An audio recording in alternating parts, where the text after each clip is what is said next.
Sunny southern France. This is Walter Haugen at FA Farm, Fugax, and we're cutting wheat. There's the master wheat cutter right there, David. And what he's doing is basically, if you walk over this way, you can see how he lays it in a nice windrow.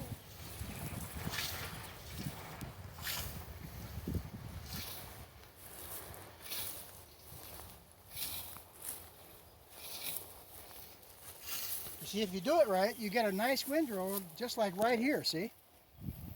And then I come by and I pick it up, put it on the wheelbarrow, and tie it up with a piece of twine. So I'll go get some more twine, and you can watch David finish.